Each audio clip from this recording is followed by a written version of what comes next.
Hello बच्चों। बच्चों आइए हम लोग लेके आए हैं आज नया सेक्शन। और आज नया सेक्शन है 12th का पहला चैप्टर, जिसमें कि हम पढ़ेंगे इलेक्ट्रोस्टैटिक्स। लेकिन इलेक्ट्रोस्टैटिक पढ़ने से पहले आइए जानते हैं क्यों कुछ क्लासिफिकेशन, जिसको बोलते हैं, यानी हम बोल सकते हैं क्या पार्ट है, इलेक्ट्रोडायनामिक्स। इलेक्ट्रोडायनामिक्स का मतलब होता है कि इलेक्ट्रो का मीनिंग चार्ज, डायनामिक्स का मतलब मोशन, यानी कि हम मोशन के बेस पे इनको हम दो भाग में डिवाइड कर सकते हैं। पहला कर सकते हैं कि जब हमारे पास चार्ज कैसा है, रेस्ट पे है, मतलब चार्ज मूविंग नहीं कर रहा है, तो हम लिख सकते हैं ऐसे, चार्ज यहां पर ये रेस्ट पे है, तब बोलेंगे स्टेशनरी या रेस्ट। तो उसमें हमारा एग्जांपल है इलेक्ट्रोस्टैटिक। इस इलेक्ट्रोस्टैटिक में हम जो भी पढ़ाई करेंगे, चार्ज कैसा होगा हमारा, रेस्ट मान के इसकी पढ़ाई करेंगे। क्लियर ना। सेकंड पार्ट है इस इलेक्ट्रोडायनामिक्स का कि जब चार्ज कैसा करेगा, यानी मूविंग होगा, मतलब इनके पास कुछ ना कुछ वैल्यू होगी स्पीड की या वेलोसिटी की। तो इस मोशन के बेस पे ये आगे दो पार्ट, पहला है करंट इलेक्ट्रिसिटी, दूसरा है मैग्नेटिज्म। अब यहां जो इलेक्ट्रोडायनामिक्स है ये देखा जाए पूरी यूनिट है ये। तो अब यहां से अगर एग्जाम में देखा जाए कि कितने यहां से क्वेश्चंस आते हैं, तो आप चाहे जेई देख लीजिए या नीट देख लीजिएगा, तो हर साल एग्जाम में यहां से लगभग आपके दो क्वेश्चंस यहां से जो लगभग आ जाते हैं, यानी कि एक या दो क्वेश्चंस यहां से। प्लस वही हाल यहां का है, यहां से भी एक या दो क्वेश्चन यहां से आ जाते हैं। प्लस यहां से मैग्नेटिज्म से आपके एग्जाम में लगभग 5 या 6 क्वेश्चन यहां से आ जाते हैं। तो ओवरऑल अगर देखा जाए कि इलेक्ट्रोडायनामिक्स से देखा जाए तो क्वेश्चंस का जो हमारा वेटेज है वो कितना है, लगभग 10 से 12 क्वेश्चंस हमारे एग्जाम में आते हैं।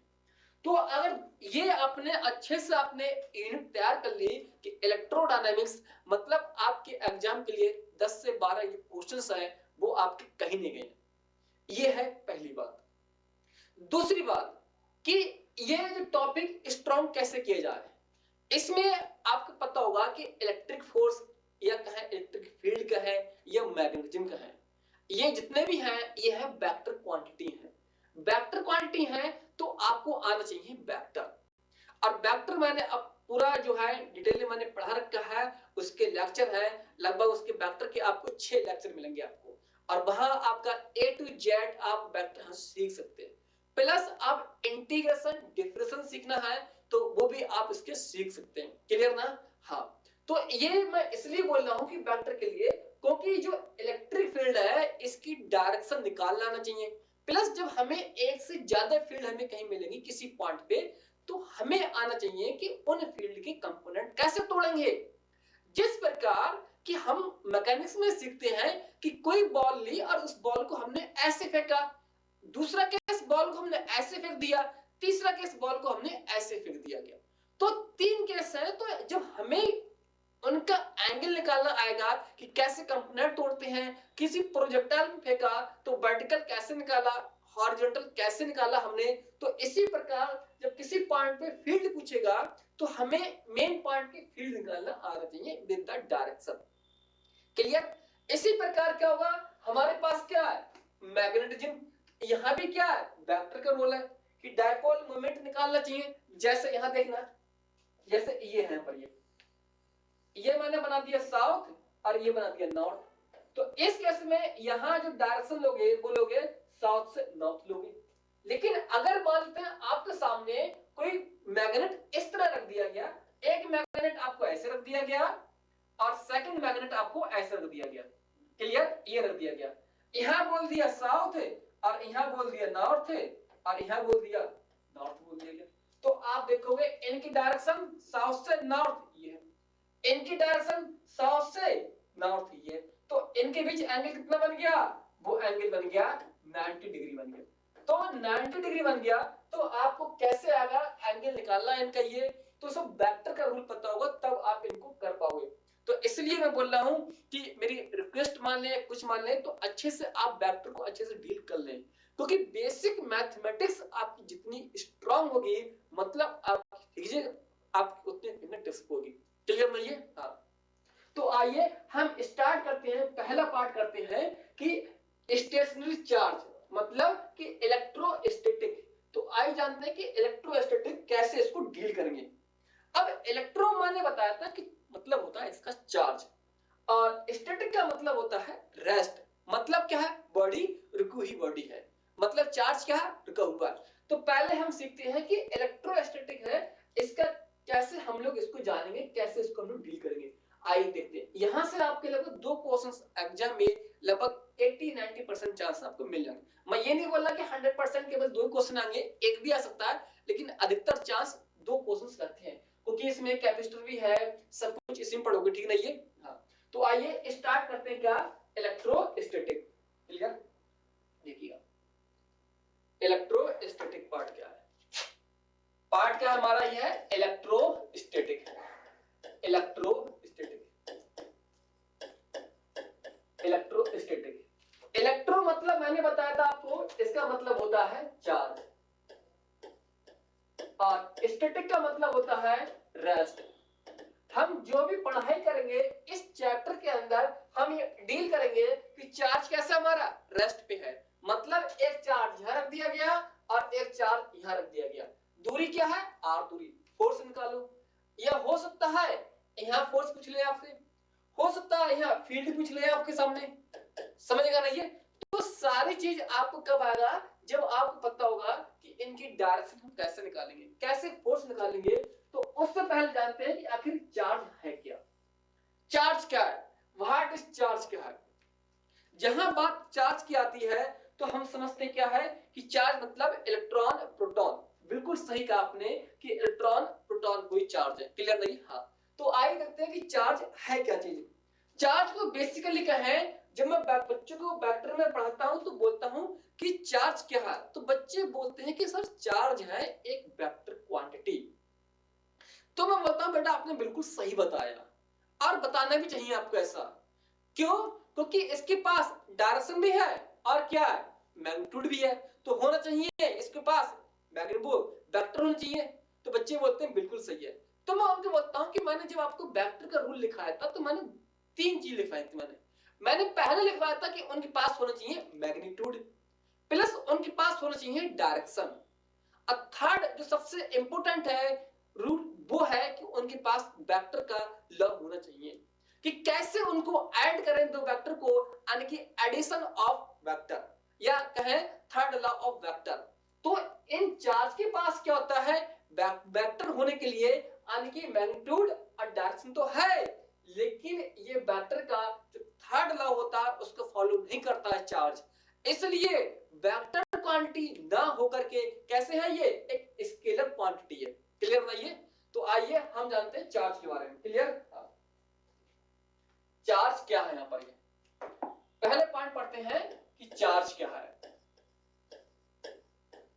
चार्ज क्या है, हाँ लिखना कि it is the property, it is the properties properties it is the properties it is the properties by which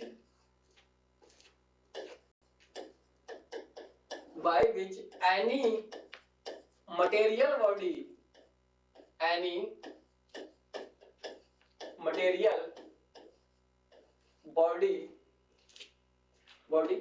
by virtue, virtue का मतलब होता है के कारण, यानी ड्यू टू। हाँ, by virtue of which is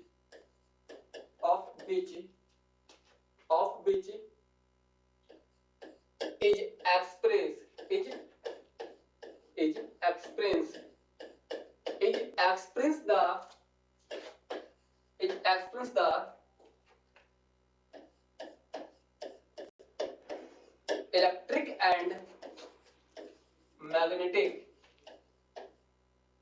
electric and magnetic effect।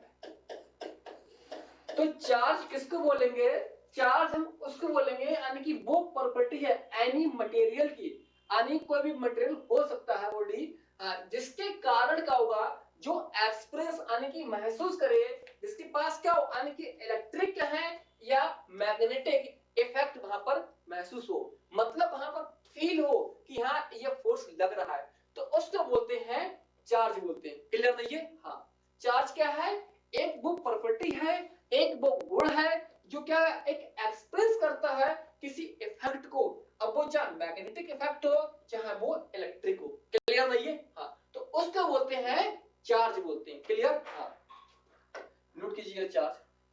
और लिखना सेकंड पार्ट लिखना इसका ये, हाँ लिखना कि it is a scalar, it is a scalar quantity, it is a scalar quantity, लिखना स्केलर क्वांटिटी बिकॉज, लिखना scalar quantity, scalar quantity because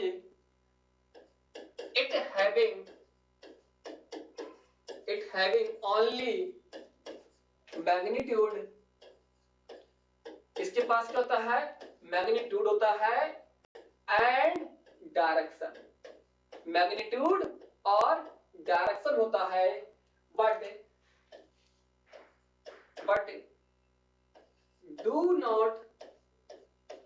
do not follow the addition of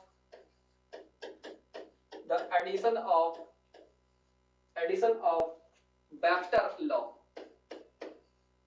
यानी कि ये वेक्टर लॉ को फॉलो नहीं करती है, यानी करंट कह सकते हैं या चार्ज कह सकते हैं, क्या दोनों इक्विवेलेंट है। क्लियर है? तो इसलिए क्या है, चार्ज एक स्केलर क्वांटिटी है, वेक्टर क्वांटिटी नहीं है, जो आपको लगेगा कि हाँ देखिएगा, जैसे यहां मैंने कोई वायर बना दिया, ठीक है ना, ये यहां बना दिया और यहां मैंने फ्लो करा दिया, यहां पर मान लेते हैं कि 2 एम्पियर की यहां पर क्या करंट फ्लो हो रही है, तो आप कहोगे सर ये 2 एम्पियर है ना, ये जो 2 एम्पियर दिख रहा है यहां पर हमको, ये 2 एम्पियर, तो ये क्या है, ये है मैग्नीट्यूड है, ये क्या है, ये मैग्नीट्यूड, मतलब इसकी वैल्यू है यहां पर ये। लेकिन आप कहोगे सर ये जो डायरेक्शन दिखाई जा रही है, ये है डायरेक्शन है, तो इनके पास क्या है, मैग्नीट्यूड भी है और डायरेक्शन है, तो होना चाहिए इनको वेक्टर क्वांटिटी, लेकिन इसके बावजूद क्या है, स्केलर क्वांटिटी, क्योंकि जो वेक्टर का जो लॉ होता है, एडिशन लॉ, उस रूल को फॉलो नहीं करती है, चाहे करंट कह सकते हैं या चार्ज, बात एक ही है। क्लियर ना? इसलिए क्या है, ये एक स्केलर क्वांटिटी है, यानी स्केलर प्रॉपर्टीज है। क्लियर ना? पहला पॉइंट क्या आ गया, चार्ज के बारे में आ गया, दूसरा पॉइंट लिखना चार्ज के बारे में और लिखना, दूसरा पॉइंट लिखना यहां पर चार्ज के बारे में ऐसे लिखना, आप ऐसे पॉइंट बना के लिखते जाइएगा। हाँ, दूसरा हो गया, ये तीसरा पॉइंट है, क्लियर नहीं है? हाँ, चाहे आप लिख लीजिए यहां पर इसको, हाँ ये कौन सा पॉइंट है, ये दूसरा पॉइंट है, ये क्लियर ना? हाँ, लिखना ये और लिखना हमने, आने की हमने स्केलर प्रॉपर्टी देख ली चार्ज की, और देख लिया कि चार्ज हम किसको बोलेंगे, जिसके कारण कोई इलेक्ट्रिक या मैग्नेटिक इफेक्ट एक्सपीरियंस हो या फील हो या महसूस हो किसी एनी मटेरियल या किसी बॉडी पे, तो उसको बोलते हैं चार्ज बोलते हैं। क्लियर है ये? हाँ, और लिखना यहां पर ये चार्ज क्या लिखना, लिखना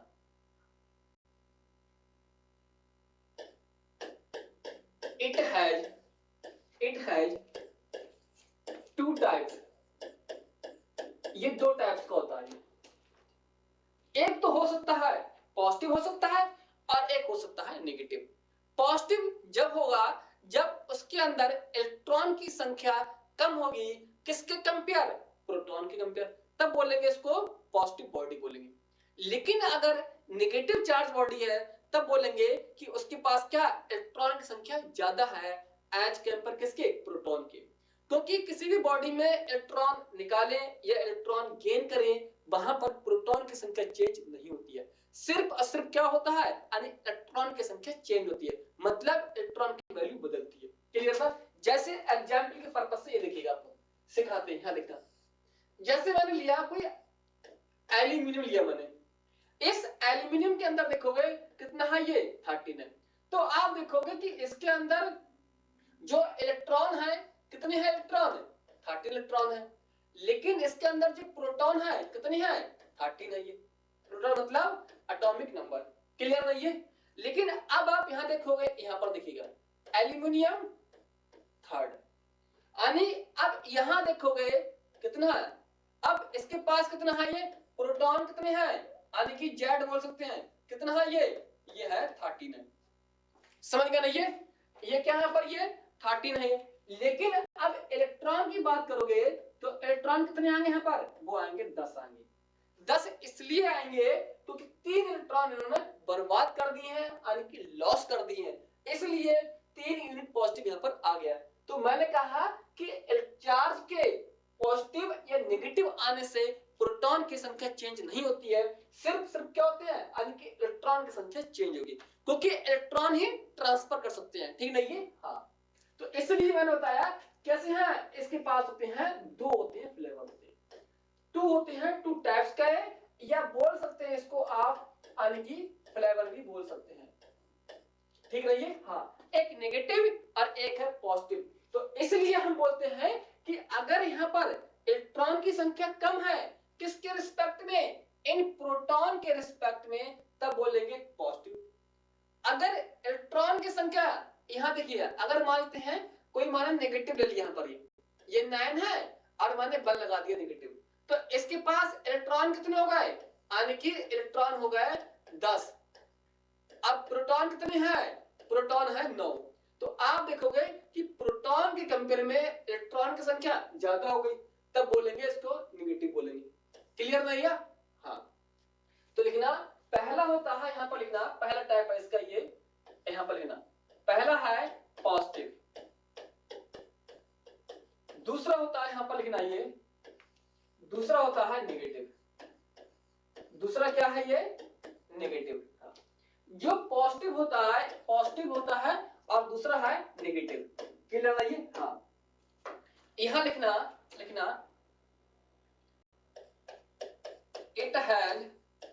it has less electron किसके, as compared to proton के, as compared to proton, यानी कि प्रोटॉन के कंपेयर में इलेक्ट्रॉन की संख्या कम पाई जाएगी, तब बोलेंगे उसको पॉजिटिव चार्ज बोलेंगे, यानी पॉजिटिव चार्ज वर्ड भी बोल सकते हैं, कुछ भी बोल सकते हैं, ठीक नहीं है। यहाँ इसका उल्टा है, यहाँ पर ये लिखना it has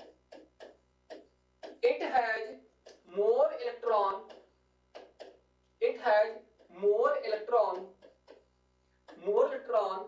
as compared to proton, clear. हाँ, प्रोटॉन के कंपेयर में इलेक्ट्रॉन की संख्या ज्यादा होगी, तब बोलेंगे इसको नेगेटिव बोलेंगे। जैसे एग्जांपल क्या है, ये एग्जांपल यहाँ पर, क्लियर ना। हाँ, लेकिन अगर ये वाला आ गया स्ट्रक्चर, इलेक्ट्रॉन की संख्या कम है प्रोटॉन के मुकाबले में, तब बोलेंगे इसको पॉजिटिव चार्ज। और इसका एग्जांपल लिख लेना पर क्या है, ये एल्यूमिनियम, इस तरह से लिख लेना, क्लियर ना। यहाँ इलेक्ट्रॉन कितने हैं, इलेक्ट्रॉन 10 हैं, और प्रोटॉन कितने हैं, प्रोटॉन यहाँ पर 13, क्लियर ना, ये है 13।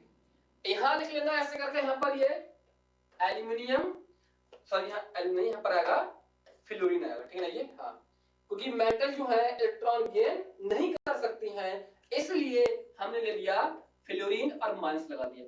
नाउ क्या है इसके एटॉमिक नंबर, तो आप देखोगे इलेक्ट्रॉन कितने आ गए, 10 आ गए, प्रोटॉन कितने आ गए, प्रोटॉन आ गए 9, क्लियर। हाँ, ये है इनके एग्जाम्पल है, जो कि आप इसको ऐसे याद कर सकते हैं, क्लियर ना ये। हाँ, ये बना दिया मैंने एग्जाम्पल एक, और एक एग्जाम्पल मैंने आपको ये दिखा दिया, क्लियर ना। क्योंकि एक इलेक्ट्रॉन गेन किया है, इसलिए होगा 10 इलेक्ट्रॉन, प्रोटॉन 9 यहाँ पर है, और यहाँ कितने प्रोटॉन 13 हैं, क्योंकि प्रोटॉन के मुकाबले में इलेक्ट्रॉन की संख्या कम है, पॉजिटिव बोल दिया, इलेक्ट्रॉन की संख्या अधिक है प्रोटॉन के कंपेयर, तो नेगेटिव, क्लियर नहीं। दो होते हैं फ्लेवर इजी। अब हम जानते हैं, तो दो मैंने पढ़ ली फ्लेवर। अब जानते हैं चार्ज की कुछ यूनिट, चार्ज को हम कैसे कैसे पुकार सकते हैं। क्या इसको कूलम कह सकते हैं, क्या इसको फैराडे बोल सकते हैं, क्या इसको इलेक्ट्रोस्टैटिक यूनिट बोल सकते हैं क्या? क्या इलेक्ट्रोमैग्नेटिक यूनिट बोल सकते हैं क्या? तो आइए जानते हैं, इसकी यूनिट जानते हैं। क्लियर ना? ये बहुत बिल्कुल बेसिक है और एक एक पॉइंट यहाँ पर मैं मेंशन कर रहा हूं, तो इतना अगर आपने चीजों को सीख लिया तो आपके बिल्कुल फिंगर टिप्स पे आपकी फिजिक्स हो जाएगी आपकी, क्योंकि इतना बेसिक है, हर चीज आपकी चीजें आना चाहिए, तभी आपकी चीज जो है फिजिक्स में आप बिल्कुल एक मास्टर बन पाओगे अच्छे से। क्लियर? क्लियर ना ये? हाँ। और आपको चीजें, बहुत सी चीजें आपको ये आते भी होंगी, ऐसा नहीं है कि चीज नहीं आती होंगी, लेकिन भाई चीजें हैं कि बच्चे को हर चीज आने के लिए मतलब क्या, उसका बेस अच्छा होना चाहिए। जब बेस अच्छा होगा तभी आप चीज अच्छे से डील कर पाओ। क्लियर नहीं है? हाँ। और लिखना चीज बढ़ते हैं लोग, लिखना लिखना unit of charge, unit of charge, charge की कौन कौन सी यूनिट होती है? क्लियर ना? हाँ। पहली यूनिट लिखते हैं हम लोग, लिखना ये पहली यूनिट कहां पर, ये लिखना पॉइंट फर्स्ट, लिखना इन एसआई यूनिट। समझेगा नहीं? कौन सी है? SI unit. बाद में पढ़ेंगे हम लोग सीजीएस यूनिट क्या। क्लियर नहीं? हाँ। एसआई यूनिट में क्या होता है, यहां लिखना पहला पॉइंट, यहां पर लिखना है कि जो 1 कूलाम होता है, 1 कूलाम, 1 कूलाम बराबर होता है, लिखना ये, लिखना 6.25 10 into 8 इलेक्ट्रॉन। जो 6.25 10 की पावर 8 इलेक्ट्रॉन पर जो संख्या है, इतने संख्याओं का इलेक्ट्रॉन का जो चार्ज है वो 1 कूलाम के बराबर होता है। समझेगा नहीं ये कि 1 कूलाम किसके बराबर होता है, कि इतने इलेक्ट्रॉन का जो चार्ज होता है उसको बोलते हैं 1 कूलाम। क्लियर ना? हाँ। और लिखना सेकंड पार्ट, लिखना पर ये और होता है, लिखना ये यहां पर 1 ESU, यानी कि इलेक्ट्रोस्टैटिक यूनिट। लिखना यहां पर ये, इसको बोलते हैं कि इलेक्ट्रोस्टैटिक यूनिट, इलेक्ट्रोस्टैटिक यूनिट। हाँ। और इसकी जो वैल्यू होती है वो वैल्यू होती है, यहां पर लिखना 1 कूलाम, 1 कूलाम और इंटू अपॉन 3 इंटू 10 की पावर 9। क्लियर? हाँ।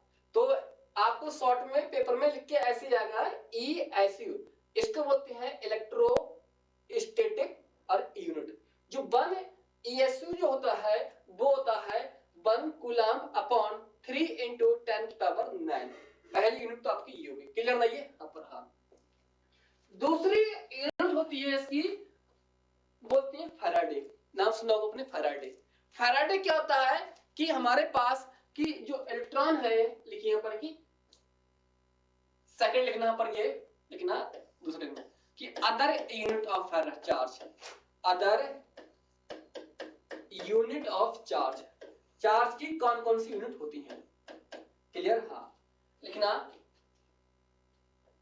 फैराडे, पॉइंट ए है। फैराडे जो होता है, फैराडे, फैराडे क्या है? 1 फैराडे।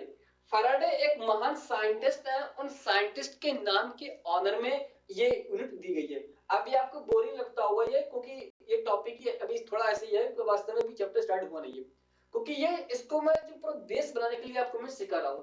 फिर इसके बाद हम पढ़ेंगे क्या, कूलम्ब्स लॉ क्या, वहां से आपकी फिजिक्स जो है वो चैप्टर स्टार्ट होगा। लेकिन आपको ये चीज नहीं पता है तो बाद में आपको लिखने में बड़ी दिक्कत होगी कि ये कहां से पॉइंट आ गया, कि ये पॉइंट कहां से आ गए। क्लियर नहीं है?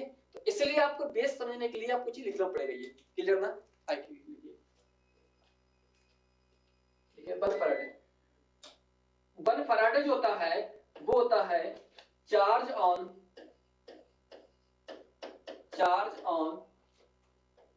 1 मोल, चार्ज ऑन, ऐसे लिख दीजिए इसको, ये चार्ज ऑन 6.2 इंटू 10 की पावर 23 इलेक्ट्रॉन। क्लियर? हाँ। जो इतने इलेक्ट्रॉन होते हैं कि उतने इलेक्ट्रॉन पर कितना चार्ज होता है उसको बोलते हैं क्या, 1 फैराडे बोलते हैं। इसकी जो वैल्यू आएगी, वैल्यू सॉल्व करोगे, इसकी वैल्यू है लिखना ये, इसको सॉल्व करोगे आप 6.0223 और इलेक्ट्रॉन का चार्ज 1.6 इंटू 10 की पावर -19, तो ये वैल्यू आएगी 96500 कूलम। क्लियर? और ये किसके बराबर है? ये है 1 फैराडे। ये नोट आपको याद होना चाहिए कि इतना एग्जाम में टाइम नहीं होगा कि इसको कैलकुलेट करें, ठीक है ये?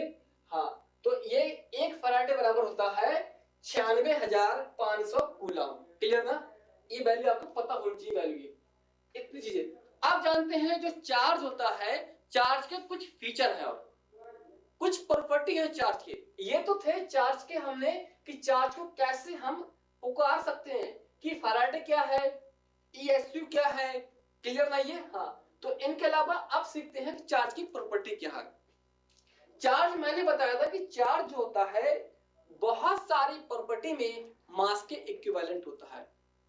हम कह सकते हैं कि लगभग मास और चार्ज क्या है, यानी लगभग सेम है, लेकिन कुछ प्रॉपर्टी ऐसी हैं जो चार्ज प्रॉपर्टी अपनी अलग शो करता है और मास अपनी प्रॉपर्टी अलग शो करता है। आइए तो जानते हैं कि चार्ज की कौन कौन सी प्रॉपर्टी है। क्लियर ना? हाँ, आपने जब पढ़ा होगा ये चैप्टर, ये तो मैंने स्टार्टिंग बताया होगा, जैसे आपको मैंने पिछले चैप्टर में बताया, मैंने जब पढ़ा तो मैंने रेडियो एक्टिविटी पढ़ाया होगा मैंने, तो वहां मैंने बताया होगा जैसे मास है या एनर्जी है या चार्ज है, इसको हम क्रिएट नहीं कर सकते, इसको डिस्ट्रॉय नहीं कर सकते, मतलब इसको प्रोड्यूस हम नहीं कर सकते। क्लियर ना ये? हाँ, सिर्फ कर सकते हैं चार्ज को भी एक बॉडी से दूसरी बॉडी में चार्ज को ट्रांसफर कर सकते हैं। क्लियर? आई नोट कीजिएगा, लिखना ये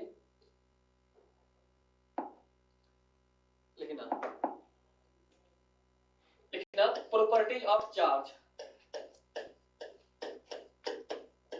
properties of charge.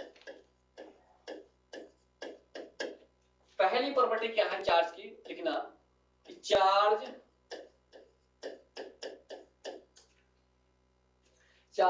Associated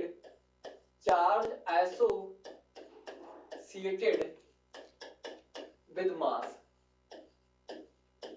clear ना? हाँ, हम ये कह सकते हैं चार्ज किससे जुड़ा हुआ है? मास से जुड़ा हुआ है। मतलब ये कह सकते हैं कि चार्ज बिना मास के एग्जिस्ट नहीं रहेगा। फिर से सुनना कि चार्ज जो है बिना मास के, यानी कि charge is not exist without mass, लेकिन mass can exist without charge. Clear? हाँ, लिखना पर ये लिखना, पार्ट लेना है, ये इसी में पार्ट है ये लिखना कि charge is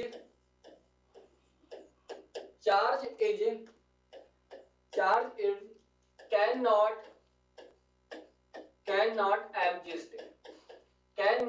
exist charge it cannot exist without mass and but mass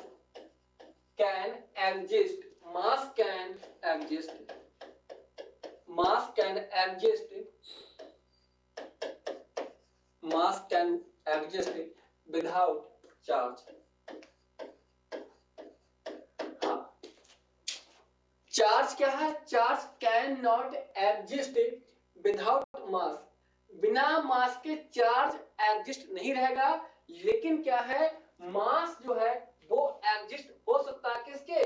बिना चार्ज के। क्लियर है? ये एक कहावत है कि जहां तुम वहां हम, लेकिन एक पर्सन ऐसा है, तुम रहो या ना रहो साथ में, हमको फर्क पड़ने वाला कुछ नहीं है, लेकिन दूसरा शख्स है कि अगर हमें तुम नहीं दिखे 2 घंटे के लिए तो वरना हम बेचैन हो जाएंगे।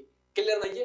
तो क्या है, चार्ज तो वो वाला प्रॉपर्टी है कि हमें तुम नहीं दिखे 1 घंटे के लिए हम बेताब हो जाएंगे, लेकिन मास कहेगा बेटा तुम हमें दिखो या मत दिखो, हम तो कोई टेंशन में है नहीं। क्यों? मास क्या है? लिखना ये, मास कैन एग्जिस्ट कर रहा है बिना चार्ज के, चार्ज हो ना हो मास तो हमेशा रहेगा, लेकिन ऐसा नहीं है, चार्ज तो जब भी आएगा जब मास होगा। क्लियर है ये? हाँ, पहला पॉइंट ये। दूसरा पॉइंट लिखना यहाँ पर, ये दूसरा पॉइंट यहाँ पर दूसरा लिखना, ये दूसरा पॉइंट लिखना, ये लिखना कि चार्ज इज, लिखना charge is always conserve. Charge क्या रहता है? ऑलवेज कंजर्व रहेगा। कंजर्व का मतलब होता है जस्ट लाइक बैंक। आप गए और बैंक में बोरा भर भर के अपने में पैसे डाल दिए, अब आपके घर में मान ली डकैत आ गए, ऐसा होगा नहीं बाई चांस लेकिन कह रहा हूं मैं, अब घर में क्या आ गया, मान ली डाकू आ गया, अब डाकू वहां पर आ गया, अब आपके घर में क्या मिलेगा उसको मिलेगा जीरो मिलेगा। क्यों? क्योंकि आपके घर में पैसा है नहीं। आपने क्या किया, जो कुछ कमाया 10-20 रुपए आपने गए बैंक में भर दिया, जो बैंक इसको समेटो। तो वही है, चार्ज क्या है? एक कंजर्व है। इसको सिर्फ हम ट्रांसफर कर सकते हैं एक बॉडी से दूसरी बॉडी में, लेकिन इसको हम प्रोड्यूस नहीं कर सकते, इसको डिस्ट्रॉय नहीं कर सकते। तो ये जो फीचर है, ये फीचर मास का भी है और ये फीचर एनर्जी का भी है, क्योंकि एनर्जी को भी क्या है, हम अनिक्रिएट नहीं कर सकते, डिस्ट्रॉय नहीं कर सकते, बस क्या है, उसको एक्सचेंज कर सकते हैं। इसी प्रकार क्या है, मास का है। तो इसमें तो क्या तीनों प्रॉपर्टी क्या सेम प्रॉपर्टी है ना। आई लिखी यहां पर क्या लिखना, चार्ज इज ऑलवेज कंजर्व, लिखना hence charge is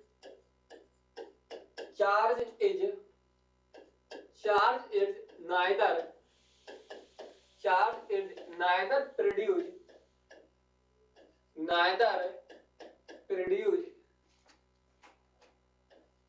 and nor destroy।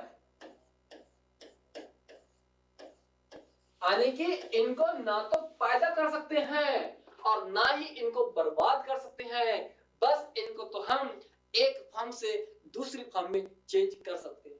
जैसे यहां देखिएगा, जैसे एक बॉडी ये है, एक बॉडी और एक बॉडी ये है, क्लियर ना, बी बॉडी है। इनको बोल दिया कि बेटा लो, यानी तुम 3 कूलम चार्ज लो।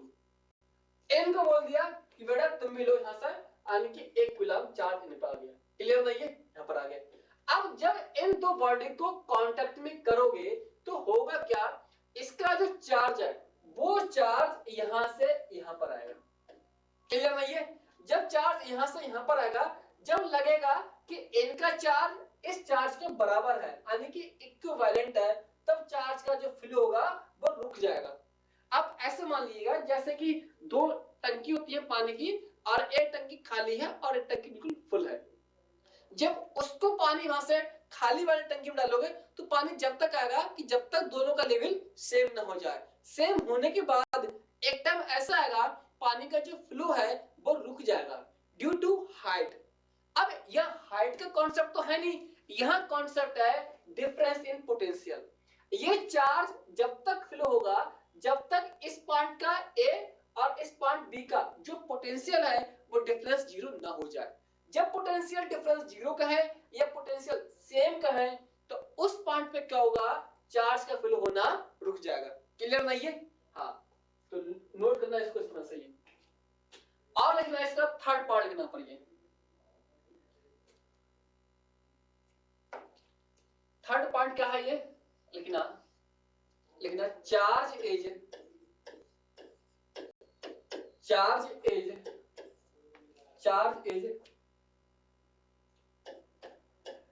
invariable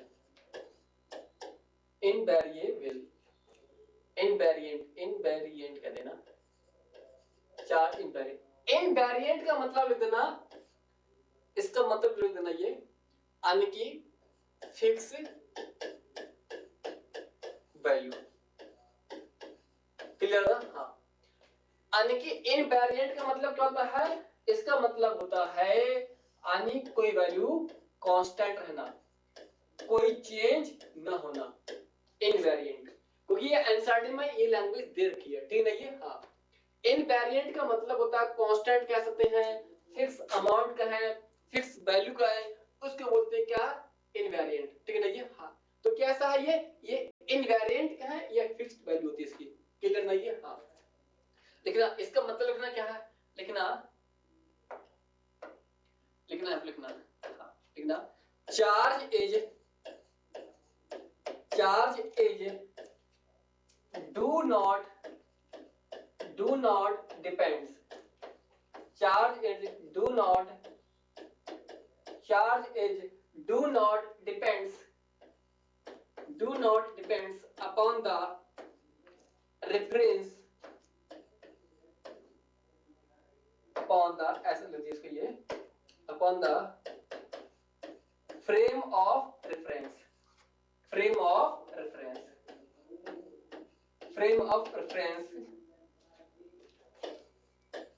whatever, चाहे उनकी स्पीड कुछ भी हो, whatever of its speed। Clear ना? जैसे देखिएगा, ये बॉडी हमने बना दी, ये बॉडी हमने बना दी, यानी कि ए बॉडी है, और इनको दौड़ाना शुरू कर दिया, बेटा दौड़ो। अब ये दौड़ रहे हैं यानी कि 10 मीटर पर सेकंड से, फिर आगे और आए, फिर अब दौड़ने लगे ये 20 मीटर पर सेकंड से। तो अब देखिएगा, मान लेते हैं कि इस बॉडी पे चार्ज कितना है, 10 माइक्रो कूलम चार्ज है। तो अब ये बॉडी 10 मीटर पर सेकंड से दौड़ रही है, मतलब कि 1 सेकंड में ये बॉडी 10 मीटर आगे जाएगी। तो अब जो चार्ज 10 माइक्रो कूलम है, वो 10 माइक्रो कूलम का ही रहेगा। फिर क्या किया, अब इनको कहा बेटा और तेज हो तुम, अब और तेज हो गई है, तो अब कितने हो गए, 20 मीटर पर सेकंड। तो अब ये 1 सेकंड में 20 मीटर दूरी तय करेगी गाड़ी। तो अब भी देखोगे तो अब हमारी ये बॉडी है यानी कि गाड़ी, अब पे इस पे चार्ज 10 माइक्रो कूलम ही रहेगा। मतलब कह सकते हैं जो चार्ज जो होता है वो चार्ज यानी कि स्पीड पे यानी इसके फ्रेम और रेफरेंस पे डिपेंड नहीं करता, चाहे बॉडी गोल हो, चाहे चौड़ी हो, चाहे बॉडी लंबी हो। क्लियर नहीं है? इसका मतलब ये होता है डू नॉट डिपेंड किसके, फ्रेम ऑफ रेफरेंस, चाहे उनकी स्पीड कैसी हो।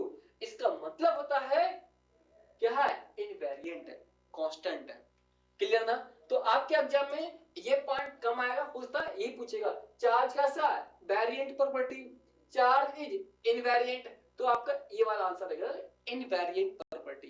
ठीक नहीं है? हाँ, और ये तो मैंने आपको ये एक्सप्लेन करने के लिए, चीजों को समझाने के लिए मैं कर रहा हूं। ठीक नहीं है? हाँ, अगला जो पॉइंट है बहुत इंपॉर्टेंट पार्ट है ये, यानी क्वांटाइजेशन। चौथा पॉइंट क्या है, चौथा पॉइंट लिखना पर, ये चौथा पॉइंट लिखना, charge is quantization, charge is quantization. Charge क्या है, क्वांटाइजेशन है। इसका मतलब सुना, क्वांटाइजेशन का मतलब होता है, क्वांटाइजेशन का मतलब होता है जैसे कोई वैल्यू या कोई संख्या वगैरह, जैसे यहां लिखना गया, लिखना the charge of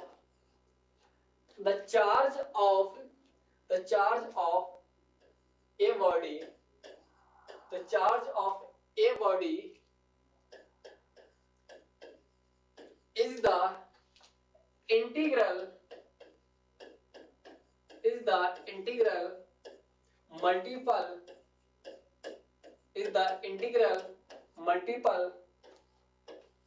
of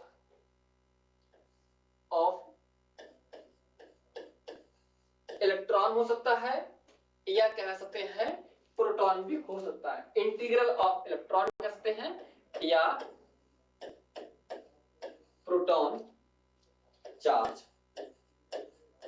clear ना? हाँ, क्योंकि हम जानते हैं इलेक्ट्रॉन और जो प्रोटॉन होता है दोनों पे चार्ज क्या रहता है, सेम चार्ज रहता है, चार्ज डिफरेंट नहीं होता है। बस क्या यहाँ नेगेटिव है और यहाँ क्या पॉजिटिव है। क्लियर ना ये? हाँ, तो इसकी वैल्यू कैसे आएगी, यहाँ पर ये वैल्यू आएगी Q equal two plus minus और N और E वैल्यू। क्लियर? ये है। तो सर आपने ये प्लस माइनस कौन लगा दिया गया, प्लस माइनस इसलिए लगा दिया गया अगर कोई बॉडी इलेक्ट्रॉन लॉस कर रही है तो पॉजिटिव आएगा।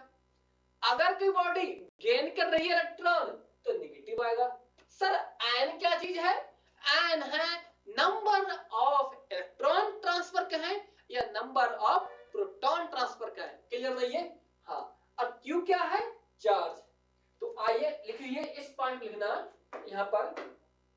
एन क्या है लिखना, एन है नंबर ऑफ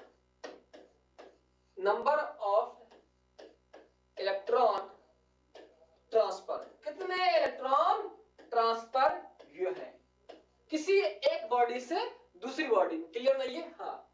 और ई क्या है? और लिखना, इसे लिखना, ये लिखना कि इट इज नेवर फ्रैक्शन। ये वैल्यू कभी फ्रैक्शन में नहीं होगी। जैसे देखना 1.2 या कहें 3.2 कहें या 5.3 कहें, ये कभी भी वैल्यू एग्जिस्ट नहीं करेगी, नॉट एग्जिस्ट।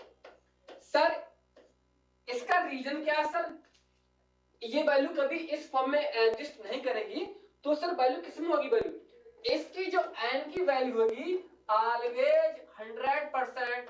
1 है, 2 है, 3 है, 4 है, 5 है, 6 है, 7 है, ऐसे करते करते कोई वैल्यू होगी। कभी भी 1.5, 2.8 या 3.4 अनेक कोई भी ऐसी वैल्यू नहीं होगी जो फ्रैक्शन में हो। क्यों? क्योंकि आप खुद देखिएगा, ये मैंने बनाई गोल गोल बॉडी, एक मैंने बना लिया अंडे का रोल, ये बना लिया गया। क्लियर नहीं है? अब हम क्या कर रहे हैं, यहां से इलेक्ट्रॉन जो है, यहां से इलेक्ट्रॉन यहां लेके आ रहे हैं, इलेक्ट्रॉन लेके आ गए। इनको मान लिए ये किसी कन्या उसका घर है और ये किसी गोलू का घर है।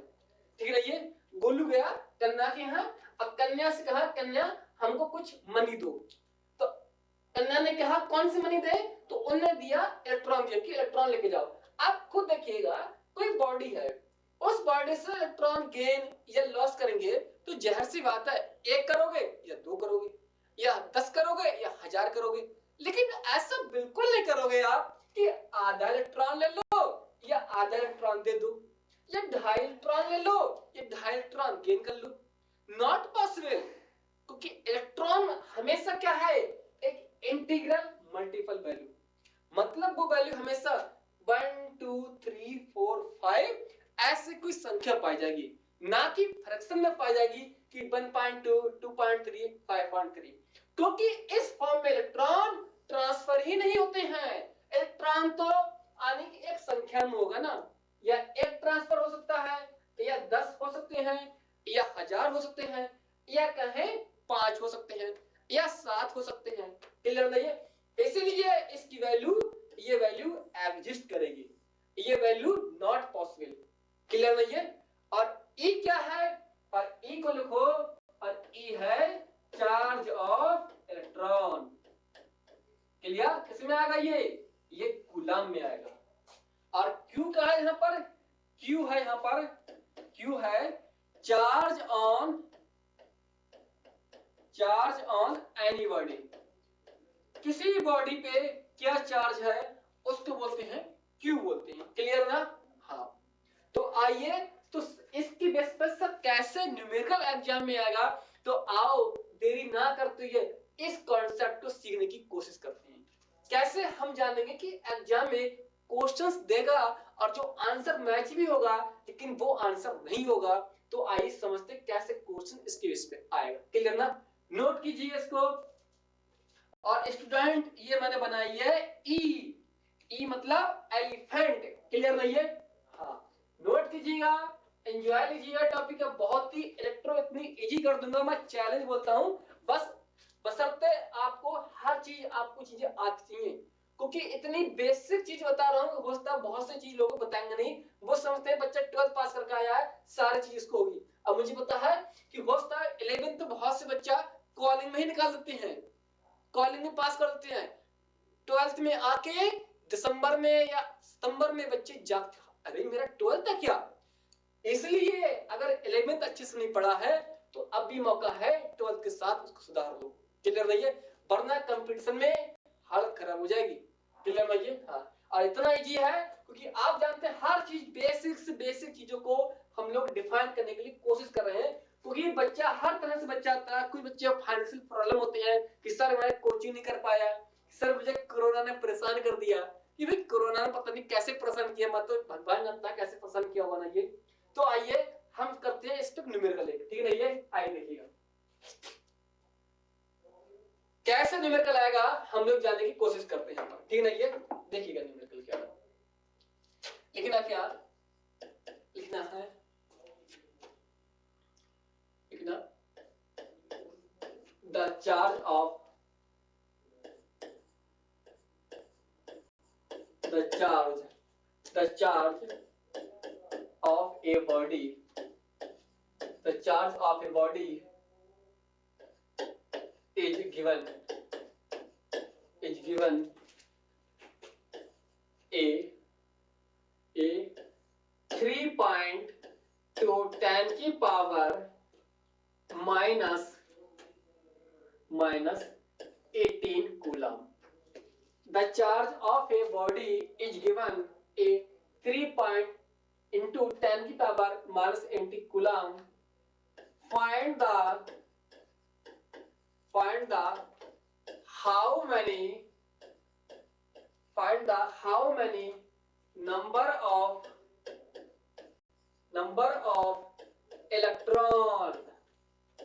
electron transfer, कितने इलेक्ट्रॉन ट्रांसफर हुई हैं।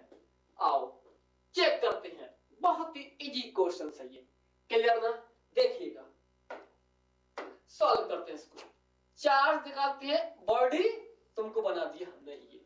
अब ये बॉडी है, इस बॉडी को क्या कर रहे हैं, हम चार्ज दे रहे हैं। लो तुम इतना चार्ज लो, तुम खुश रहो, दुनिया खुश रहे या ना रहे, मतलब कि तुम खुश रहो। इतना चार्ज इनको दे दिया, संतुष्ट हो गई ये। तो संतुष्ट हो गई, तो अब निकालना है कि भाई कितने इलेक्ट्रॉन ट्रांसफर हुए होंगे इनको संतुष्ट करने के लिए। तो आओ इलेक्ट्रॉन की वैल्यू हम निकालेंगे Q एंड E, क्लियर ना।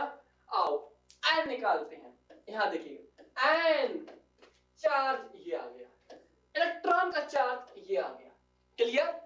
कितना चार्ज दिया दीदी को, 3.2 into 10 की पावर माइनस के 18 कूलम चार्ज दिया गया। भैया का चार्ज कितना है, इलेक्ट्रॉन का चार्ज है 1.6 into 10 की पावर माइनस 19 कूलम।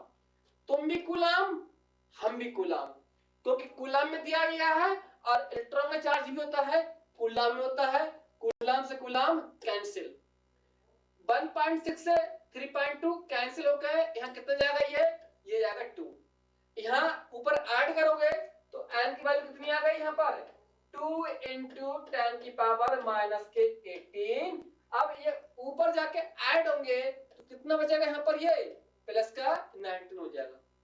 पॉइंट से पॉइंट कैंसिल, 16 से 2 बार जाएगा 32, 2 बचेगा माइनस 18 में, और ऊपर ऐड करोगे तो किसका हो जाएगा, साइन प्लस का हो जाएगा। तो यहाँ कितना बचेगा, यहाँ पर यहाँ वैल्यू बचेगी 2 into 10 की पावर 1, मतलब 20 इलेक्ट्रॉन जो हुए हैं वो ट्रांसफर हुए हैं, 20 इलेक्ट्रॉन का हुए हैं ट्रांसफर हुए हैं। तो आंसर कितना हो गया, आंसर हो गया 20 इलेक्ट्रॉन, यानी कि 20 इलेक्ट्रॉन ट्रांसफर हुए हैं, तब इतना जाके चार्ज हमने इनको दिया है, क्लियर ना। अगर एग्जाम में इस तरह ऑप्शन आया तो बात है सही। अगर मानते हैं कि आपके एग्जाम में कुछ इस फॉर्म में आंसर आता, जैसे इधर देखना क्या, मानते हैं यहां देखते हैं, सिखाते हैं आपको कॉन्सेप्ट क्या है, देखना बहुत अच्छी चीज है ये। मानते हैं कि हमारा आंसर कितना आया, 20, हमारा ये आंसर है, ये कितना है, ये हमारा आंसर है। इसके मुताबिक अगर हमारे एग्जाम में n की वैल्यू आ जाती, मान लेते हैं कि 1 बाई या 2/3 आती, या मान लेते हैं कि पॉइंट के 2 आ गई, ऐसे मैंने मान लिया कि पॉइंट के 2 वैल्यू यहां पर आ गई है। तो आप देखिएगा इसको हम ऐसे नहीं लिख सकते क्या, 2 into 10, ये पॉइंट हट के 10 आ जाएगा, तो इसको हम ऐसे नहीं लिख सकते क्या? लिख सकते ना ये? तो आप देखिएगा, क्या हम ऐसे इसको ये नहीं लिख सकते क्या? 0.6 भी लिख सकते ना? क्या कोई इलेक्ट्रॉन इतने में 0.67 इलेक्ट्रॉन ट्रांसफर कर सकते हैं? क्या गेन कर सकते हैं? नहीं ना। क्या 0.2 इलेक्ट्रॉन गेन ट्रांसफर कर सकते हैं? नहीं ना। हमेशा कोई संख्या होगी, कोई एक इंटीग्रल वैल्यू होगी, 1 2 3 4 हजार 10,000 5,000, ठीक है ये? तो कभी भी इस फॉर्म के आंसर जो है पॉसिबल नहीं होंगे। इतना क्लियर नहीं है? हाँ, हमेशा आंसर किस फॉर्म में होंगे? हमेशा आंसर जो होंगे वो इसी फॉर्म में होंगे, कोई संख्या होगी। क्लियर नहीं है? पहला तो आपका आंसर इतना हो गया क्लियर ये पॉइंट। आइए आप देखिएगा इसकी वजह से और देखिए कुछ प्रॉपर्टी देखिए यहां पर, ये कुछ प्रॉपर्टी और क्या है यहां देखिएगा इसके इस पे ये यहां इतना क्लियर होगा ना। फिर देखना यहां पर क्या प्रॉपर्टी, ये देखना पर ये हाँ चार्ज की। अब हम लोगों ने इतना सीख लिया, चार्ज कंजर्व रहता है, इनवेरिएंट होता है, मास से एसोसिएट हो सकता है, मतलब मास जो है बिना चार्ज के एग्जिस्ट रह सकता है, लेकिन चार्ज बिना मास के एग्जिस्ट नहीं रहेगा। सेकंड पॉइंट मैंने अभी बताया था कि चार्ज क्या है, इंटीग्रल मल्टीपल फॉर्म में रहता है। तीसरी बात मैंने बताया था आपको, चार्ज की कुछ मैंने बताई थी, आपको यूनिट बताई थी, मैंने वेक्टर क्वांटिटी बताई थी कि चार्ज क्या है, डायरेक्शन है, मैग्नीट्यूड भी है, लेकिन इसके बावजूद भी ये वेक्टर क्वांटिटी ना है। क्यों? क्योंकि इसके पास वेक्टर को डिफाइन करने के लिए थर्ड लॉ एडिशन रूल नहीं होता है। क्लियर ना? हाँ। फिर हमने जानी थी चार्ज की कुछ यूनिट देखी थी, फैराडे क्या है, हमने ईएसयू देखा था, इलेक्ट्रोस्टैटिक यूनिट देखा था और कूलम्ब देखा था। फिर हम देखते हैं चार्ज की कुछ प्रॉपर्टी और है कि चार्ज को, वो तो मैं आपको क्या पढ़ाऊंगा कि चार्ज को कैसे हम लोग इंड्यूस करेंगे, कैसे ट्रांसफर चार्ज को क्रिएट किया जाता है, चार्ज को कैसे हम पैदा कर सकते हैं, रगड़ के कैसे करोगे, कैसे ऐसे करोगे, क्लियर नहीं है? हाँ, कैसे चार्ज होगा इसकी हम जानेंगे कल, लेकिन उससे पहले जानेंगे चार्ज की कुछ प्रॉपर्टी कि चार्ज के बेस पे हम इसको कैसे कैसे फील्ड, कैसे कैसे अलग अलग सिचुएशन में क्या क्या इफेक्ट आएंगे। अगर चार्ज को दौड़ाना शुरू कर दिया जाए तब क्या होगा, चार्ज को अगर कांस्टेंट स्पीड से दौड़ा जाए तब क्या होगा, अगर चार्ज को अलग अलग वेलोसिटी या कहें डिफरेंट वेलोसिटी से दौड़ाया जाए तब क्या इफेक्ट होगा, रेस्ट पे कर दिया जाए तो क्या होगा। आओ सीखते हैं इसी को, देखिएगा लिखना कि चार्ज इज प्रोड्यूस्ड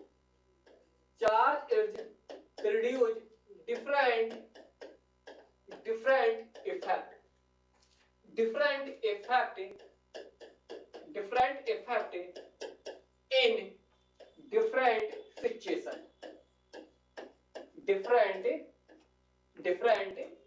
ये बेटा एफ है ना, डिफरेंट सिचुएशन। बहुत ही अच्छा ये टॉपिक, बहुत ही इंटरेस्ट है, सुनिएगा। चार्ज जो प्रोड्यूस करेगा वो अपने डिफरेंट यानी अलग अलग अपने इफेक्ट प्रोड्यूस करेगा और अलग अलग जगह पे करेगा, अलग अलग कंडीशन पे करेगा। क्लियर नहीं है? तो इसकी प्रॉपर्टी है, तीन कंडीशन मेरे सामने यहां पर है और वो भी है मोशन की बेस पे। क्लियर? तो आइए पहले बनाते हैं प्रॉपर्टी, पहली वाली यहां पर। क्लियर ना? पहला पॉइंट यहां पर है, लिखना when charge is rest, when charge is rest, जब चार्ज क्या होगा, रेस्ट होगा।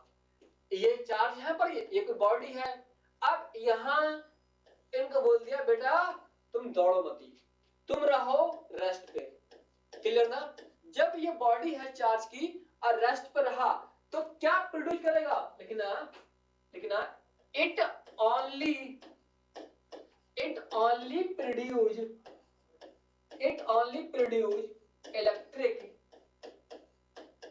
Electric field.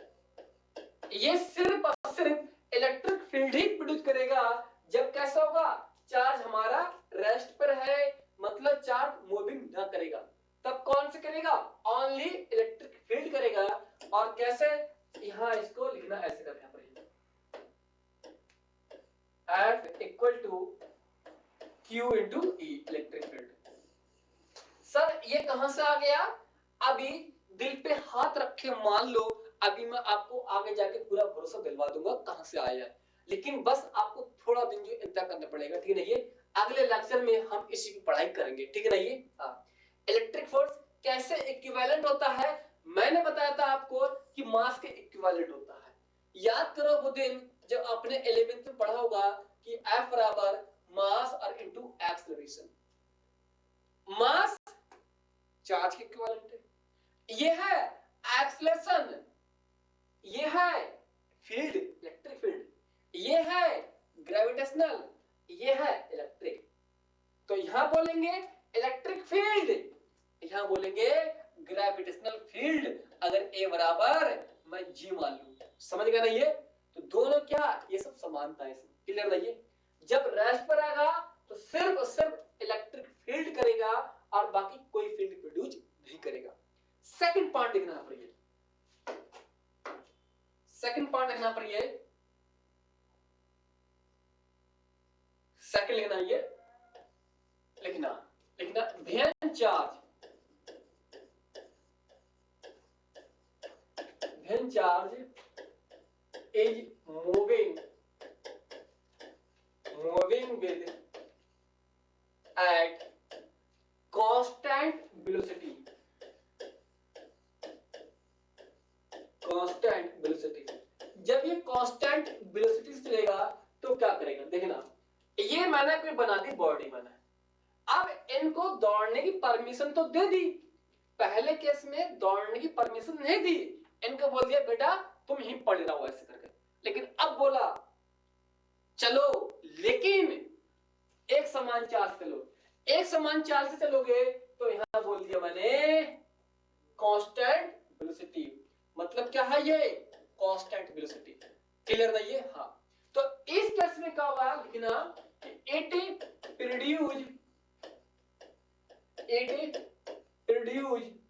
Both independent, it produce both independent electric and magnetic, electric and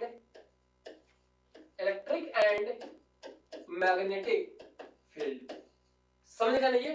तो इस केस में क्या करेगा, ये प्रोड्यूस करेगा, दोनों करेगा, इलेक्ट्रिक भी करेगा मैग्नेटिक भी करेगा। कैसे, इंडिपेंडेंट। इसका मतलब होता है कि इलेक्ट्रिक का इफेक्ट अपना अलग है और इनका इफेक्ट अपना अलग है। कब, जब ये मोशन करेगा, कैसे, एक कांस्टेंट स्पीड से, जैसे कि अगर 10 मीटर पर सेकंड से चल रहा है तो ये 10 मीटर पर सेकंड से ही चले, या अगर 5 से चल रहा है तो केवल 5 से ही चले, मतलब इसकी वैल्यू में कोई चेंज ना आए, तब ये दोनों इफेक्ट करेगा, प्रोड्यूस इलेक्ट्रिक भी और मैग्नेट भी, क्लियर ना ये। हाँ, थर्ड पॉइंट आइए यहां पर, ये थर्ड पॉइंट लिखना यहां पर, ये थर्ड लिखना यहां पर, थर्ड लिखना when charge is moving with accelerated, moving with accelerated e form, clear है ये। हाँ, एक्सीलरेटेड का मतलब होता है कि अब इस केस में वेलोसिटी क्या सेम नहीं है, मतलब उसकी वैल्यू बदलती रहेगी, कभी 5 हो गई, कभी 4, कभी 10, कभी 1000, कभी 2, ठीक है ना ये। हाँ, तो इस केस में लिखना it produce both,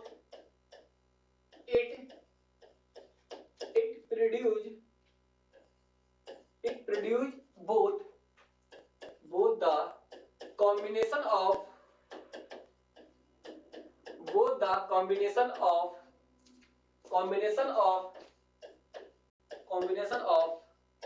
electric and magnetic field, electric and magnetic field का है, या इसको बोल सकते हैं रेडिएशन, ठीक है। ये radiation is known as electro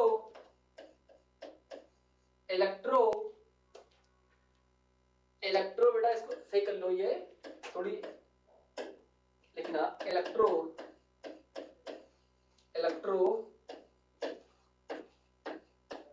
electromagnetic wave, यानी कि E M और W। क्लियर?